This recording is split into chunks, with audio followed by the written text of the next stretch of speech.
Hello, welcome. Hello. Point man.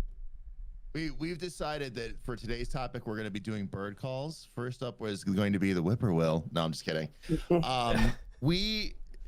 First off, hello everybody. Hi. Let's hear that whippoorwill. It's good to see you all. No, I've been nominated to be point man for this round. So what we were talking about before we actually came on screen was last week we touched on the importance of being forward facing on social media, that while we're out there and while we're telling all of you that you need to be out there and be streaming, and now's the time if you want to gain some ground, because so many of us are, and I'm having a good morning with my mic. So many of us are confined right now and all that it's a great time to be out there on social media and or on Twitch and streaming. But we also touched last week on the importance of making sure that you are maintaining and being very forward facing on your social media as well. And that's what we want to talk about today, and not just the importance of being on social media right now, reaching out through other avenues, but also the importance of how you present yourself out there as well. And talk about some of the mistakes that we've made along the way, some of the mistakes that we see people make, things like that, and help you avoid some of those. I think something that I tend to do. Well, I'm afraid to post stuff sometimes. And I don't think that's always a great thing. Because I'm not like I don't make bad posts. I just worry about having a clutter of posts that I don't think are good, I guess. And I guess I'm just being critical of myself too. So that's just an internal thing. But we're always our own biggest critics, right? Right. Yeah. We're always so harsh on ourselves, and we always think about the reasons why we shouldn't do that post. Mm-hmm. Right. I find that thinking comes up a lot. Yeah. And then there's people who will just post anything, right? Right. But then they don't think about their forward-facing motions. Post it. Yeah. Yes. It just kind of happens. That does happen, and anything. So I guess it can go both ways. I guess, and I guess it's a good place to start is start with, we'll start with a little bit with the negative and then move to the positive, like the things you shouldn't do. Like you should, before you post anything you put out there is permanent. So you want to make sure that it shouldn't be necessarily about fear. The only thing that you really want to make sure that you put out there is that it's you. And that it is the type of you want to portray to everybody out there. We've talked in the past about like a little bit of anger management, things like that. Like, definitely don't post angry, right? Like that's one of the worst things you can do. I've even talked to masters now, people with tens of thousands of followers that thought that they could actually gain some traction or get a problem fixed because they were having a problem with entity X. And I'm going to bring this up because I've done this myself. When I was having so many issues with my internet provider, where I couldn't run a 4-hour stream without it breaking, and it was beyond my control. It was on their end. Right. I thought that I could go up on social media and actually get some traction that way. And not really. Not really. It got me a message from their customer service department. Oh, we saw from your post on Twitter that you're having problems. What can we do to help? But it's the same help system that everybody has. Like it doesn't. Being negative like that doesn't do you any good. And as a matter of fact, you can end up burning a bridge that way. Totally. On top of that, in a space where you want to work with brands, right? Yeah. Mm-hmm. You want to make sure that all brands can perceive you in a way that they want to work with you. Yeah. Yeah. I mean, my opinion on that is reaching out privately is always best, and trying to be as professional as possible and in a private setting rather than just, talking about it randomly on social, like your example. Yeah. And it doesn't, and again, there's services and believe you me that brands and all that use it, that will actually look up tweets that you've had in the past or posts that you've had in the past on various social media, where they can see what you've deleted.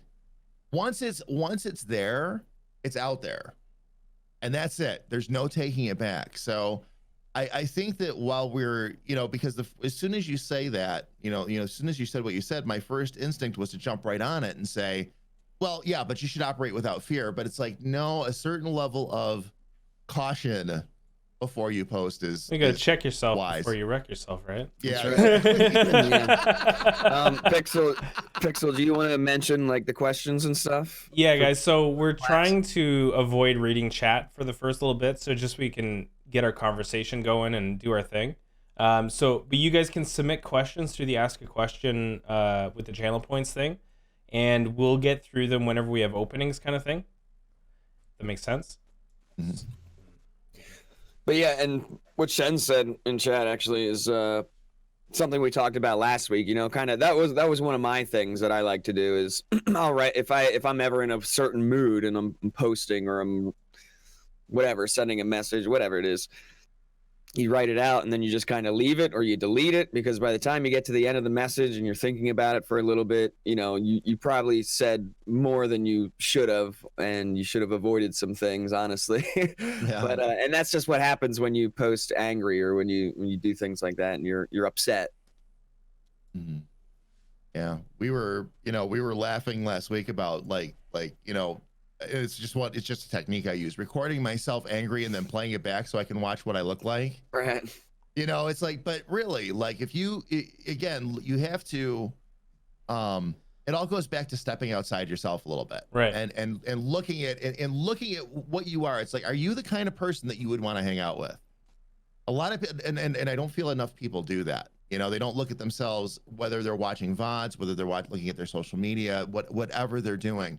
Step outside and actually watch what you look like. Actually get to the nitty gritty. Watch your facial expressions, all that stuff. When you are not in the right mindset, when you're doing anything, all right, live streaming, posting to social media, whether it's 5 seconds of your effort or whether it's hours, you are not the same person as when you've got your head kind of wrapped around everything. Right. And that's just really, really key to keep that in mind. Yeah, I often, with like stuff I write out, I often write it out and then read it again just to make sure that it sounds in my head. Like you kind of like read it out to yourself, mm-hmm. and then be like, okay, does this sound that's right? important too. Yeah, and sometimes I catch just the stupidest errors that way as well. Just like dumb spelling or grammar. You're like, did I miss a word there? Like I feel like something was supposed to be in there. Exactly. Yeah. It's like, what are we taught in school? Go back to basics. You know, it's like after you write something out, reread it out loud so you hear what it sounds like. You have to apply that same philosophy to just about everything you do. Like give it a test run, give it a listen. Yeah. I'm really beginning to learn that now that I'm diving more into YouTube. Actually taking the time, I'll get the whole video set up and ready to go. I'll get it processed and everything where it's at the point where it's ready to be uploaded. And then I'll give it a day and I'll come back and listen to it. There's a couple of videos that we're going to go up to YouTube and it wasn't that there was anything terrible in the video, but when I watch it back, I'm like, that isn't how I wanted it to sound at all, or that isn't how I intended it at all. And then or you see a little thing that you can that you want to fix or do better, or tweak. Yeah, exactly. Yeah, exactly. And it's important not to do that to yourself to death, where you're never posting anything, or you're being overly critical. But at the same time, like again, take that step back, allow yourself a little bit of time to process, and then come back and watch it, and it really makes a difference. It really makes a difference. It's the same idea of iterating, right? Mm-hmm. You just kind of work on it a bit before it actually goes out. Yeah. I'm definitely guilty of not watching myself enough, and that's something I need to do more, especially like going back and watching some VODs. You never know, and this can be brought into social media stuff too, because you can find content within your VODs and just make a little clip of it. Jamie does it all the time. I'll do it here and there, but I really don't do it enough, and I don't watch myself enough, and I think that is super important to understand, like, what you look like, what you do, what people respond to, everything. Yeah. Pro tip along those lines, by the way, is something that I am in the habit of doing, and for especially, and shout out to all the streamers out there, as you grow, this actually becomes a safety measure. But after every stream, I go back in and I actually watch all my clips. It's actually on my to-do list, and I'll snipe the good ones that I want to put up on social media and all that. And I'll, if the ones that are like, and there's a lot of clips that you're going to find that you normally don't run into trolling issues. You run into garbage issues. Right. Like you're going through your clips and you're looking at them and you're going, oh, look, somebody was just trying to grab the end of a race so they could see where their points were or something like that. So what I do is I filter all that out of there. I actually go through and delete all of those and then save the actual clips. And then when it comes to like watching myself, like I can't go back and watch a 7-hour VOD. I don't have that time. Right. But I will click the little Twitch indicator in the bottom right-hand corner of the screen and actually go to the video and watch a little chunk of that VOD around that. It's like somebody found that entertaining. Somebody thought that was funny, or they thought it was poignant or whatever. So I want to watch that whole section to see what I did right there. Right. It's definitely nice to see when and why people are clipping you. And that is huge, because that's the people just telling you straight up what they like, or what they're there for. Yeah, definitely speaking through actions more than words. But yeah, and those are the clips that I put up on social media, because if they found it funny, right, then other people might as well. That might be what attracts other people in to come check out the channel. So yeah, that's interesting. Yeah.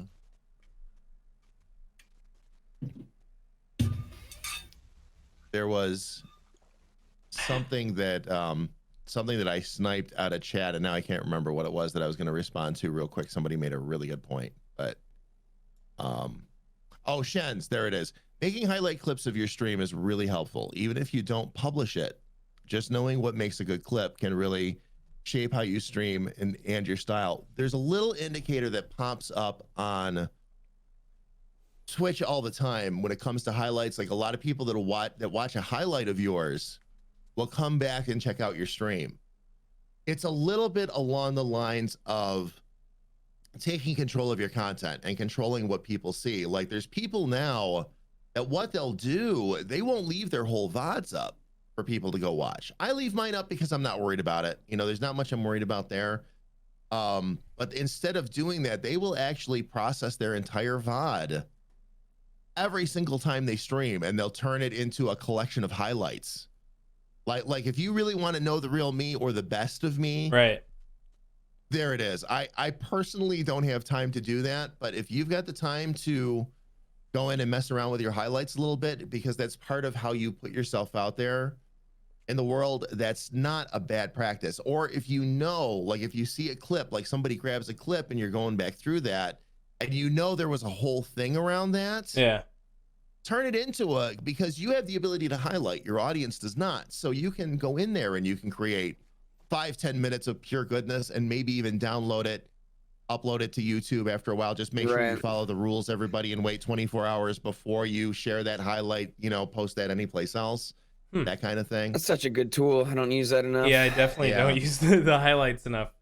I mean, I like to save clips and things, even if I don't use them. Like I have folders of clips, just so I don't have to sift through so much if I ever feel like making some sort of video or something. It's just easier that way. But yeah, the highlights is a whole nother level. Yeah, something I've gone through real recently, and just another pro tip, everybody. I was actually sitting down time wise. I was sitting down and processing like 30 different clips at once to have for the next month to post to social media, so I could kind of throw one up whenever I wanted to. And something that has been brought to my attention real recently, and I agree with the point so much that I actually went in and deleted about 22 of the ones I had done. I had already posted like 8 of them. I deleted the rest of them. Is that people come to your social media looking for something recent that happened, because they're looking for those little glimpses of themselves or little glimpses of the community in there. So what I have done is I have actually switched that process around. I built out a better template in my Premiere Pro to help me with this too. But grab, like when you're going through your clips, grab something recent. Right. They want it. People want what's relevant right now, not what was relevant a month ago. Right. And it's fun to reminisce a little bit on some of these things. Like the last clip I posted, it was really funny. That one was kind of timeless, but most of the time people want to see something recent that happened. Right. So what I'm going to do now is I'm going to just start, if I can grab 2, I'll have 2 to post the next day or whatever, but I'm going to just grab one of the more recent ones and go that route with it instead of processing that many all at once. It was a great time saver getting them all done in one chunk like that, but Right. it really destroys the relevance of what you're putting out there on social media. So once a clip reaches like a certain age, you avoid using it? Is that kind of like the thinking, or? That's going to be well, it depends. It's going to depend on the clip. For me, it's a case by case thing. Like some of the clips, if it's still relevant, right? are still relevant. Yeah. And when I say I deleted 25 of them, they were 25 that I had processed that again. They were funny at the time, but they've already begun to lose relevance. I still had another 3 in there that I could use that I would consider to be timeless. But some of the things that are happening recently, and this is what goes on, is that if you have this bank that you're pulling from while you're building up a new bank of recent ones, Right. the recent ones get ignored. And it's almost like certain ones just go stale along the way. Like certain moments, again, they're going to be funny or they're going to have an impact no matter what. Right. But a lot of them it's not the same. Like, like it involved marbles from seasons past or, jokes like I hate to bring this one up, but the Uranus jokes were funny back in season 13. All right. Not so much now. Not so much now. Now we have the ham we can talk about. But again, right. like what's funny within the game or within the context 2 seasons ago is not the same as it is now. And it's along those lines. Like if you want, but balls are timeless. Yeah. But if you want your social media to like have the most impact, all right, especially in a world where nobody has enough time, then stay focused on the things that are more recent, because that's again going to have more impact on your audience, and it's going to be fresher in your audience's mind, especially if you're using clips. Right. Like, oh yeah, I remember that, or oh yeah, I got to be a part of that now. That kind of thing, because a lot of the clips that you post are going to, and somehow, especially with something as interactive as marbles, are going to involve your audience. They're going to involve your community, and then your community gets to be a part of that fun as well. And again, it's more recent, it's more fresh, and it's more likely to keep that individual that's checking out your social media for the first time, get them to stick with you. And that's something to keep in mind in general, just relevancy for streams too. I check out social media and see what's kind of going on in the world and what's popular, and before I hop on stream. Right. And then it's kind of like there's stuff in my mind that's relevant that I can either bring up or talk about, or maybe somebody else will bring it up and we just talk about it, things like that. Yeah. Absolutely. Yeah, I feel like I'm always consuming content on all the platforms, just so like right. anything, new stuff coming out, games, or what's like new in marbles, or just anything. I like to see how other people present their content, like how other creators are presenting, right? Because right now, my opinion is everybody should be creating in some way, shape, or form, right? Like if a restaurant has closed down, they still have the ability to make some dishes, create some pictures, and post on their social and stay relevant during this time. And maybe promote their Uber Eats delivery. Like, I don't know, right? Like, that kind of stuff. And it's always interesting to see the presentation of other people's content. That's always the way that I always perceive the social media platforms. It's like, how are they sharing their content? And like, what are they doing unique to kind of attract you into their ecosystem? It's always interesting. You gotta kind of evolve to be relevant too. Right. Yeah. Whatever's going on, like right now, especially, you have to evolve. Mike, there's 2 things that you taught me, or you talked to me about, and I was wondering if you could talk to everybody about it this morning. One was, you made a great point about how businesses now are just starting to, certain businesses now are just starting to catch up in the online space so that they can be more relevant during times like this. But another thing, another trick that you taught me too is in terms of reaching out beyond your normal sphere, about like how you structure some of your searches, things like that. Could you talk about that for a minute? I thought that was a great lesson. It's really served me well. Are you talking about searching on Twitter, like on the social platforms, like with searching? Right. Yeah. Just some of the different combinations you use that have been like really relevant to you and relevant to the community and all that. So like when I search, because if you wait for people to tag you, it's gonna be a long time. I'm still waiting for people to tag me. But if you go out there searching, you can actually find people in your ecosystem talking, and then you can expand that ecosystem just by the certain verbiage in your search titles, right? So if you're looking to jump into conversations, you just need to search, like, so what I search a lot is marbles Twitch, because I want people who are in the discussion of marbles and Twitch in their posts. And I go in there and I go to recent. I don't look for trending or the newest. I go for recent. Sorry, not most popular. And then you just go down and you just start reading the people that are discussing things in that ecosystem, and then you could chime in if you find stuff that's relevant to you. So, if you're a streamer, you can easily just go Twitch and then something that's interesting to you, right? Yeah. Something that you can wrap yourself up into.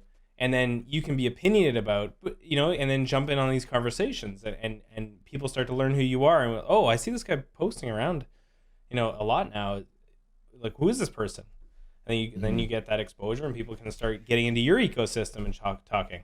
It's comparable to kind of getting known in a community, right? It's just, I mean, that is what it is. Yeah. You just want to focus on what's interesting and relevant to you, so that you can get your name in that.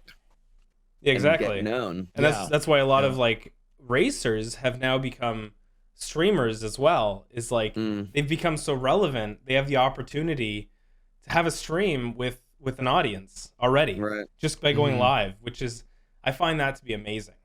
That whole idea of like, you could literally just race for like a couple months, build up that relevancy, and plan your launch on Twitch.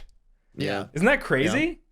Yeah. And it's really, it happens a lot. Yeah, and it does. It happens a lot. There's a lot of people now that are like, I love it. Or they just want to do it more. Right. Yeah. Yeah. I love it when somebody comes into stream for the very first time. They're all excited. I just did my first marble stream. It was awesome. And like, how many racers did you have? It's like, we had 4. And it's like, yes, Yeah. And it's because you never forget how it starts. And but again, like, getting, I'm not going to let myself to stray off topic here, but like going back to what Mike said, yeah, I mean, you can totally do that. Like, because of the way the community is, and because of the way we all know each other, you build in it, like marbles is still, you can't network in every, I want to say you can't successfully network in every gamosphere because of either how the game is or how things are sized up. Right. But with marbles being a community, marbles is one of those communities where you can network, where you can get to know everybody, where, and I think a lot of that, Mike, really goes to you in terms of the developer being accessible. You're especially lately, like, you've been all over the place, like you can be found. Right. If we want to talk to the devs of Call of Duty, we can't do that. But we can talk to you, and that's a really good thing. That's a really powerful thing, and Spooo and I are kind of extensions of that, and now we're starting to get to the point where we're plotting a little bit too, like, who's going to stream. I'm gearing up for more teaching and some more YouTube content to help people that way. We've got the podcasts going now. We've actually got multiple podcasts going now. Yeah. So there's, so we've got all this stuff that's happening and gelling, and it makes for a very unified, forward-facing front. And when I talk about there being a lot of room at the table for everybody, this includes like in content creation too. Everybody's like starting to carve out their niches now. Yep. It's unbelievable. Track builders are staking where they belong, and GJC is doing his YouTube series, and there's so many different things that you can bring out of marbles. And the community's starting to mature, right? It's starting to mature, and people are learning their places, and it shows how long it could take for something to click with you as a content creator. Yeah. Right? It could take a long time to find that spot where you fit in and that you could really lean into it with all your force, and it'll take you the way. Mm-hmm. Yeah. I think something that's really exciting about marbles, just along the lines of, the differences between games and Mike being so accessible, is this is a game where literally everybody can just play together, and then there's no other game like that. You have 4 people that can play in this game, and you're playing with your community, and you switch people out or something like that. It's just everybody can join in, and that's something that connects the community like crazy. We're all just playing the same game together. It's like we all jump into a game of Fortnite or something, and boom, there's thousands of us there running around shooting each other and stuff, but it's marbles instead. But that would never work for another game. It like only works for marbles. It's just I think that's such a great community connection to have that. It's something that a little piece of advice I want to give too, because I've been getting asked some questions directly about the shift that I'm making from racing to more, which is still going to be a part of my ecosystem, but making that shift from racing to doing more like the podcasting and the teaching and all that. And where because there's a lot of people that are coming in now with a lot of different ideas right off the bat and asking like where they should start. And I'm going to say this to everybody right now, where you need to start is you need to start by playing the game while you figure out if there's going to be, and don't limit yourself by coming in and saying, I want to be a podcaster, or I want to be a builder, or I want to be X. All right. Play the game. And I mean the entire game. This is something that I'm still learning myself is, recently I just got into tilting, and I'm way behind the curve on that. But get in there, play the game, and figure out what do you love the most about it, because marbles brings a lot of different things to the table now. There's so many different aspects, and I'm not saying don't try the things that you love. I'm not saying you shouldn't run a podcast if you don't want to give that a try, or not get into track building if that's something that's really attracting you to the game. That's not what I'm saying at all. But while you figure out which of these subcultures that are growing within the community, and this is all a good thing, by the way, which of the subcultures in the community you're going to fall into, play the game, get to know the people around you, see what people start coming to you for. Some people are going to come to you more for the racing. Some people are going to come to you more for the talking. Right. It all depends on, and a lot of it's going to depend on the community you form around you, and really, honestly, who you are and how you drive it. Yeah. But get to know everybody by running the game, so people can find you and understand that it's marbles related content and all that, and they can come hang out with you and kind of get an eyeful and an earful of who you really are, and that will give you direction. It took me a year and a half to figure it out, and that was running marbles constantly. So yeah, you just break down yourself and how you work with like marbles, right? Specifically. Yeah. Where do you? I'm just like thinking about that whole idea of like that you could race. You could literally define your relevancy in the community by racing a bunch, and then you can start streaming, and then literally have a community around you that wants to be with you and race. I don't know of any other ecosystems that can provide that exact not right now return, right? Yeah, not right now. I don't think there is one. And then you also meet friends along the way, and it's a unique experience. Is a reason why I keep sticking with it, because I truly believe in it. Yeah, it's very unique. Well, it's and to just bring it back again, like try to find another game that operates like this. It doesn't work. It doesn't, not like this, not right now. There's too many. Like if you talk to, something that I find interesting, like you talk to a lot of gurus, all right, and put that in air quotes, by the way, but you talk to gurus and they talk about that networking isn't as critical a component when you're trying to grow someplace like on Twitch. Now, I understand where they're coming from with that statement, that there's a lot of communities that it's really huge, and you get in with some huge streamers, and we've all seen it happen. Like when you get into some really big streams, you're just another voice in the crowd. Even if you get into what I would call smaller streams, and by smaller streams, say 60 to 100, all right, even that way, in other games, all right, you can get lost out there because the streamer is so focused on the game or so focused on their winner chicken dinner that they're not paying as close attention to chat and all that. Right. Marbles is unique. All right. With Marbles, networking is wonderful and it's very beneficial. And I'm just trying to kind of tie this back around and put an exclamation point on what's just been said here, that you start out like you start out as a racer, you get to know the community gets to know you, you start to build up a little bit of some friendships and some following, and then you start to stream. And then you take a little bit of time building that up, and then you start to figure out where your place actually is, or what you're going to really be good at with this. Some, again, some people are master tilders, some people are master builders, some people are great racers, some people want to treat the game like a sandbox and build all kinds of crazy things on top of it. Whatever it is you want to do.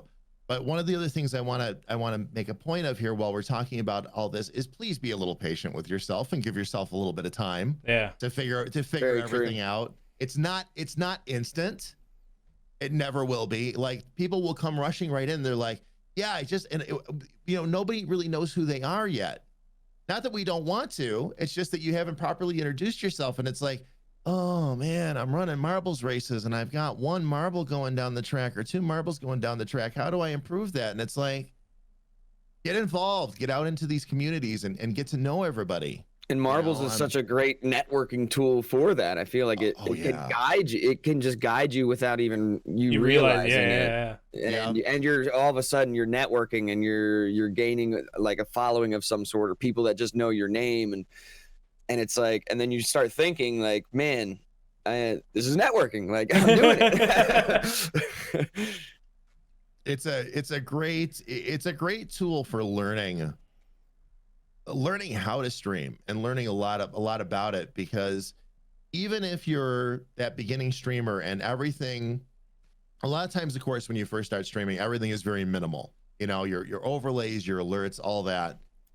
And while you're trying to learn, a lot of people too, that when they start streaming, they're learning how to talk with people. They're learning how to communicate with people on, be in front of a camera and things like that. And it's difficult. It's difficult. It is not always easy to communicate properly. It's very difficult. So because Marbles, and I know I've talked about this a lot, but because Marbles isn't so demanding, like it definitely deserves and demands a certain level of attention, but because it's not so impossibly demanding, I'm not going to get sniped if I look away from a marble for 5 seconds, that you can actually pay attention to chat. And again, you can learn a lot about yourself that way and how to communicate, because it's not, there's a lot to juggle when you're a streamer, but you don't have to juggle as much. Right. You're not going to lose a round or lose clout or whatever, because you turned your direction away from the game. As a matter of fact, I do that all the time. Like there'll be so much going on in my chat. Right. That I just focus on marble one, and then I look at chat and I start addressing what's going on, and then I can look back, kind of thing. It allows you to look out of the corner of your eye more, I guess is the point I want to make. But yeah, it's a great tool for warming yourself up to streaming as well. So it's really great for that. Really great for that. Brings out personality. Mm-hmm. Marbles definitely brings out a streamer's personality. Yeah. And what I recently connected it with is, for me, when I go on long drives, I find my mind moves a lot. Like I brainstorm a lot just by accident, because when you're on long drives and you've done them before, you're just you're just going, right? Yeah. Mm-hmm. So that's the way I was like connecting it with Marbles. I was like, we know the path. We know that everybody's trying to get to the end, and we're not too stressed about worrying about missing something, right? Mm-hmm. So your mind starts moving as you're driving the cam and doing your thing, and then you start brainstorming a lot during these times. And that's what I've noticed a lot, is like when I'm playing Marbles, there's just more ideas start flowing. Mm-hmm. It's like a great creative space to just be in. Yeah, absolutely. And the point has to be made too that it's not that Marbles is a boring game. Like, you can make it super exciting, so like when you have those moments where you're not so much on automatic, or right. It seems like things aren't as active in chat or whatever, start shoutcasting, start calling out the game. You do have a race going on, and you can do that as well. And a lot of times doing that will actually spark, and this is what I'm finding, will actually spark additional conversation. Right. You know, like all Oh, it yeah. takes is one slam dunk, and all of a sudden it's all lit up again, Right. kind of thing. So it's yeah, it's a great. It really is. That's why I stopped calling it, like stopped referring to it so much as a game and more as a tool, because there's so many different things that you can do with it. It is such a great framework for anything Marble that you want to build on sandbox. top of it. Yeah, it really is your sandbox. Yeah, and that's it's fantastic on a lot of levels for that. It can reside in the background if you need it to while you're chatting more, and it can be right up in your face when you need it to be. I also think that, but that can also be a deterrent or a struggle for people, you know, because maybe they're not used to just having an open creative space, so it's like it's new to them, and it's like Right. normally the game just drives them. If they're Yeah. a streamer from beforehand, maybe, and they're not, you know, they played a game, so normally it's the game that just drives them, and now it's like part the game, and then I have to fill in all this space and do things, and I don't know. It's definitely different and takes getting used to. It's a new adventure to dive into. Yeah. Yeah, I mean, I could ask the two of you that question. Like, how did the two of you, because you were Spooo, especially you had been streaming for quite a while before you picked up marbles. How did you make the adjustment? What did you do? Like was it a struggle at first for you as well, like trying to figure out how you were going to handle this new game? Or it was honestly like a holy crap moment. Like, this is amazing when I found this game. Because I mean, I was playing Fortnite, and the reason I loved Fortnite was because I could run around like an idiot, and then if something happened, I just build. And running around like an idiot, meaning I can stare at chat, I can communicate with chat. So I was already in that like mindset of talking to people as much as I could through my chat. And I think that's why I love Fortnite. I could throw up a wall and then fight the guy, and then go back to running around and talking to chat and stuff. So like, when marbles came around, I was like, man, everyone's involved here. I can talk to everyone. They're right on the screen. And I just instantly wanted it. I just instantly wanted it. So I don't know. It was kind of easy for me in that sense. But still very scary because so many people just started flowing in out of nowhere. And I wasn't used to that. I was used to 10 to 30 people and maybe 1 to 5 people chatting with me at a time. And now it's like, it's just nonstop. Yeah. So getting used to that is really tough. The chat growth. Or just talking more in general. Yeah. That's something that happened from whatever I was doing before marbles to marbles. There's just so much talking. And I'm feeling that this season already, because I'm streaming a lot more this season compared to the past season or two. And I'm feeling it in my throat just from talking so much more. And that's something that I remember from first starting marbles. I destroyed my throat the first week of like grinding marbles, and man, that's definitely something to get used to. Yeah. You notice yourself talking more, like as you get more people hanging out, you notice you're talking more, you're going more, you get more exhausted. Like after community days, like I'm beat, right? Yeah. I'm sure you guys are too. Like it's just because it's the next level on top of what your community already is. Yeah. Right? Your base community, and then just everybody coming out for the event, and like scaling that as it grows. It's always just like, holy cow! Like, and you're trying to process everything that's going on. It's just and that evolution is another important thing to notice as a streamer. Is like you might get a raid and get overwhelmed a little bit, and chat might go crazy and miss a lot, but just remember that's your first time processing that amount of information.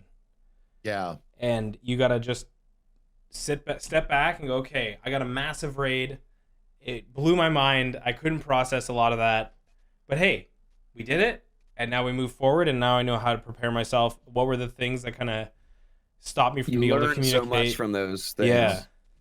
You get 100 follows at once, and you realize, man, maybe I shouldn't have an alert that shows up on the whole screen for 5 seconds, because that's all everyone's seeing for like an hour or whatever. Right. And so you just learn to scale, and these are like these thresholds that you have to push past, and that's why the time is going to be a long time before you start really scaling, because you're going to hit these thresholds that you're like, whoa, I don't know how to process this. You know, and it could be chat, it could be donation, it could be whatever's flowing inwards at you. Yeah. It's you look at, like, you'll go to, especially along the lines of what Spooo just said, like you'll go to larger streamers and you'll get that moment of disappointment. It's like, oh, I followed, but there's no alert. I don't understand. And it's because if they were to have that alert up, it would be going off constantly. Right. You know, and it's a constant, like something that I've been coming up with in my stream a lot is how I'm going to redo things like redemptions and all that, because it's getting to the point where I can't complete a thought sometimes, you know, because there's so much stuff firing off all the time. Right. And I'm only bringing this all up, Mike, because you made the point as well. Like, once you start operating at scale or larger scale, you suddenly realize that you have to start scaling that stuff back, and you begin to realize that it's not so much about the flash of the alert as it is about what you're doing and what's going on. Right. I've seen some absolutely massive streamers with some of the most basic, like, they're still using the stock Streamlabs sounds and whatever when, like, things pop off. Right. But it doesn't mean their stream isn't hopping. It's just because they wanted to keep it really simple and really basic so that they're not getting interrupted all the time. I also like to talking or playing. Sorry. I also like to think of that as, like, it's not always about the flashiness of alerts and things like that. You see bigger streamers use the stock alerts, and it's like there's something else about their stream. I think a lot of people will take, you know, look at alerts and spend so much time on making these specific alerts or overlays or whatever it is. And that's not what it's all about. Like, that stuff's great. The little flashiness is great, of course, but I think people focus on that too much sometimes, and then there's no content behind it, really. It's just, that's what it is. Something to be very conscious of is when you're spending a lot of time working on background stuff, you have to remember the value of the time that you spend actually building content and getting out there. Right. It was something that was really it's been grating on me for the last 48 hours because I had all of this background work and framework stuff that I had to do getting ready for the YouTube side of things. But while I'm working on all of that, I'm not putting anything out there. I'm not streaming. I'm not posting to Twitter. I'm not getting videos up on YouTube. Now, this is going to allow me to do a lot more of that. So I still deem that work very valuable. But again, along the lines, you know, Spooo, of what you just said, it's really important to remember that while you're spending all this extra time building overlays and building these alerts and all that, that's stuff that is not, again, forward facing, that it's background work. And if you spend too much time doing that, you will lose. Like, there are some people that they just get so caught up with that, they never get anything out there, or they spend so much time planning and not enough time doing that they don't get anything out there as well. And you end up losing ground, even though you're doing proper work, you know, things that really need to be done. Try to balance that time a little bit better. You balancing the focus. Yeah. You need to spend some time building out. It's okay if you don't get every single alert done all at once. Right. You know, it's okay if you have 2 scenes done, but not everything. It's all right if your audience sees the slow conversion from one thing over to the other. I think it's good. It tells a story, right? Yeah.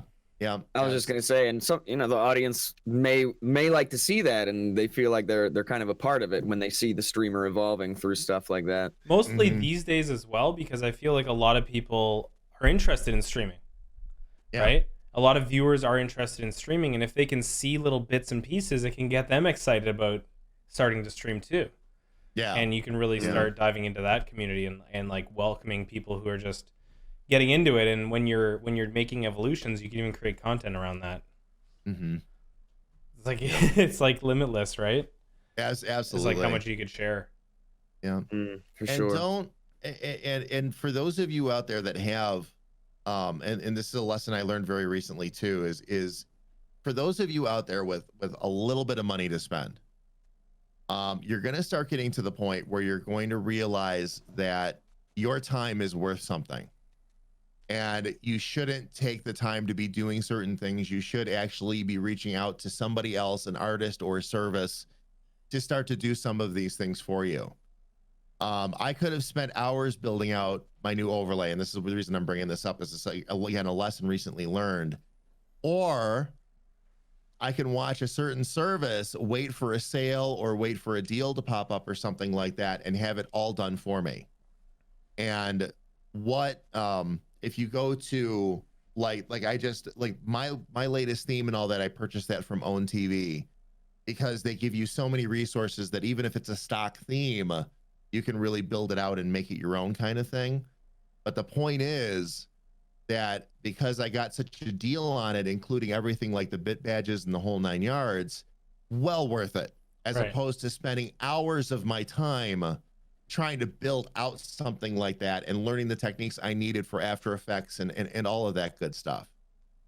Try to gauge the value of your time and how much time you should be spending on that. And maybe because this is all boils into networking too, everybody. The people that you do business with, the people that you bring business to, including your own, keep an eye on that.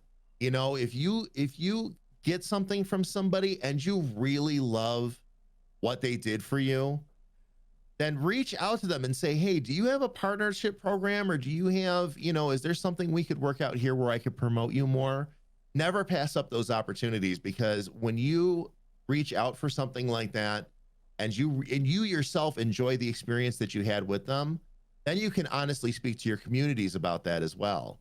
You know, so never hesitate to open that door. Speaking of being forward facing, never be afraid to open that door for yourself and say, hey, I really liked your product. Do you have any kind of partnership or affiliate program or creator code or anything like that you know, that maybe I could use to send more people to you? Or even pitch them an idea. Yeah. Like a lot of companies these days, as long as you're not talking about the top end, a lot of like the mid to lower end companies. And when I say about mid to lower end, I just mean like size. That's all. Like, but if you reach out, if you like somebody's product, reach out to them and give them a pitch. Tell them, like, for an example, let's say you're a marble streamer. Let's say you want to run an event on a Saturday. You got an 8-hour tournament planned. What stops you from going, hey, I'm doing this event. I normally have this kind of viewership. I want to give away one of your products at the end of this. Are you guys interested in being involved in this? And I think you'll be surprised at how many people actually would be involved, would be interested in the mid to lower end. Like, it's going to be hard to get the higher end companies, but you always got to start somewhere. But once you do it once, then you can present the project and say, this is what we did last time. It got this much viewership. Are you in, like, the next company? Are you interested in doing something similar? And that's why, like, for example, is like the DNP3 texture in marbles now. It's like, it's an idea presented to see if other people would be interested in something similar. Yeah. Right? It's like sponsored stuff. It's just like, try to work with people. And if it doesn't work, it doesn't work. Like, what's the harm, right? It's just like, oh, didn't work, guys. Yeah.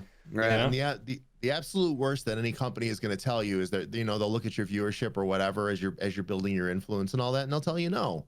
That's the worst thing that can happen. The absolute worst. And if that's the worst thing, I'll take it. You know, it's like, because the opportunities to, again, open doors and establish relationships for yourself and all that. And that goes with everything you do. That goes with everything you do. The charities you work with, the services you purchase, or the services that you're interested in, all that stuff. You know, never hesitate to reach out. Mike, you actually made that point to me in a private conversation not all that long ago. Like don't wait for them to come to you. Reach out, go to them. You know, again, if you really like what you're seeing or what you're experiencing or anything like that, especially if it's something, again, you're really big on. Yeah. You know, you're really pleased with what they did. You can have, if you're excited about something, it's very easy to get others excited about it too. So reach out. That's how you get answers too. You know, you have to reach out. Yeah. Oh yeah. Otherwise, you're just left in the dark and assuming things, or I'm not good enough because they're not reaching out to me type of attitude or something. And it's not always, Yeah, it's not always about size either. It's about the fact that everybody's busy. So they might know, like the people you're reaching out to might not know jack about your channel. Right. You know, you might have 500 people concurrent all the time and they don't know, you know, because nobody can keep track of everybody. So a lot of it is just introducing yourself for the first time. Yeah, it's so important. It's that idea that you just mentioned, Jamie. It's like, I realize that it's like, if you wait around for somebody to message you, the types of responses you're going to get are the automated responses from companies that are doing very bad affiliate programs that are just meant to like just get out there and get their name out there, but they're not really providing you much value. Yeah. And it's like, that's what you're going to get if you sit around waiting. But if you reach out, you can direct the narrative with the initial post, the initial like reach out, right? If you go on LinkedIn and you want to work with a company, hit up their CEO with a small post, or the marketing director, right? Hit him up and say, this is what I'm interested in doing.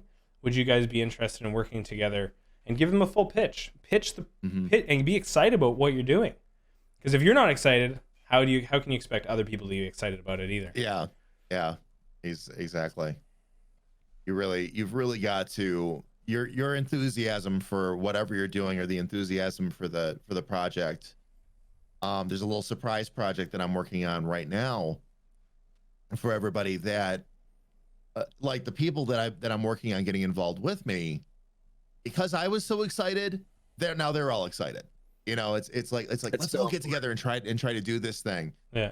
And you have to and that's a little more on a personal level, but like you have to carry that kind of thing through. Like you know, when a bunch of the way it was explained to me was like, think about kids, like when you're a kid, like some kid comes over to the group and says, hey, do you guys want to play? And they're all excited about it, like, hey, you want to go play kickball? And everybody's like, yeah, let's go play kickball, because the first kid was really excited, right?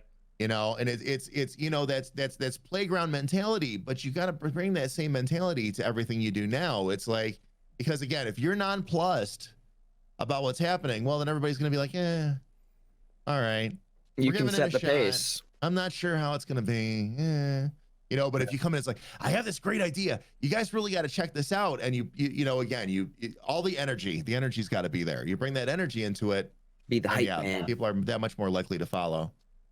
Right. Yeah. All right. Well, we're at an hour, guys, already. Oh wow. Went by so fast. Any questions that we missed? I saw somebody ask about what made you put energy in the game. It's Marbles specific. The energy system has kind of evolved over time, and it started off with just needing to limit how much widespread somebody can crank. Like, do you want somebody in 50 plus channels? Like, if you're a human, you're just not going to be able to interact at scale, right? So do I want people playing the game like that? No, that is my answer right now. And it may change, you never know, but I don't feel like that is a good ecosystem to drive. And yes, I know Tilted has that doesn't have a limitation right now, and you know, it'll probably evolve, but that's my opinion on it, and I feel like that's more of a positive space, and it's just driving people who do interact with the system are more positive now. So, and I feel like when we create a positive space, because it's a forward-facing game, always live on Twitch, that it needs to be as positive as possible. And if people are being negative about it, it's driving mass negativity, that needs to be answered. Why? Yeah. Right? So we need to do the things to squeeze out the negativity, because it does not do any value to anybody. The channel, the category, the game. It does nothing. That's my opinion on that. That's why you're out there, you know, that's why you're out there constantly.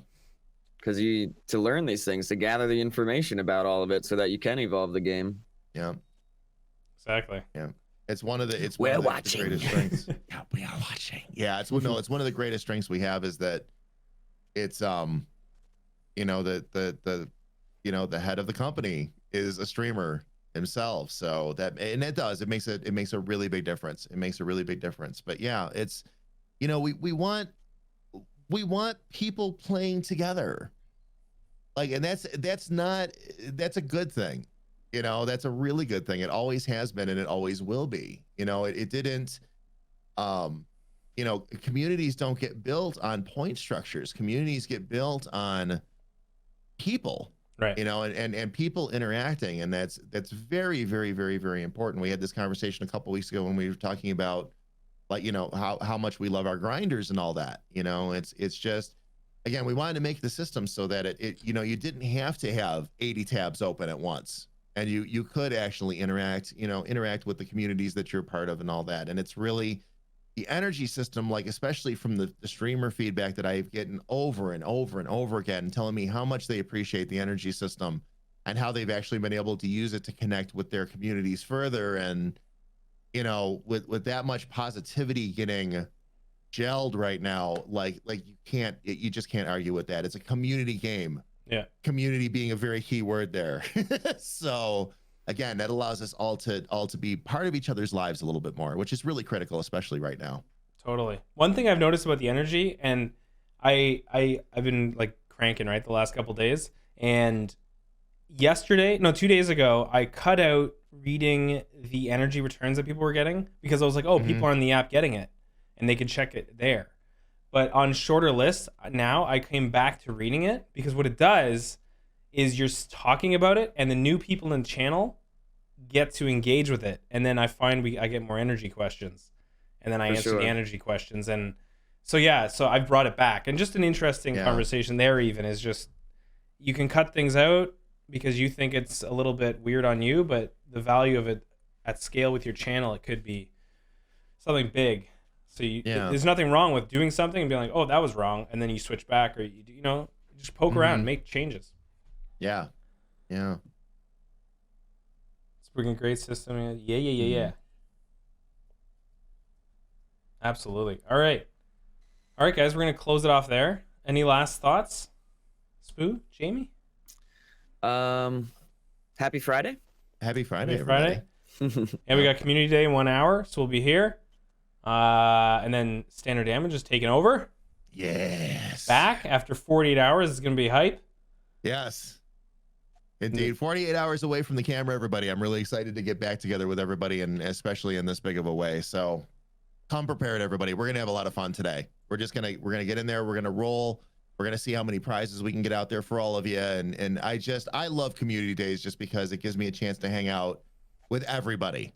You know, everybody comes in and we get to hang out for a while, and it's going to be fun. It's going to be fun. We're going to do a little plur. We'll get a couple of kaleidoscope scenes in there for you, but yeah, I'm very excited. Beautiful. I'm very stoked for today.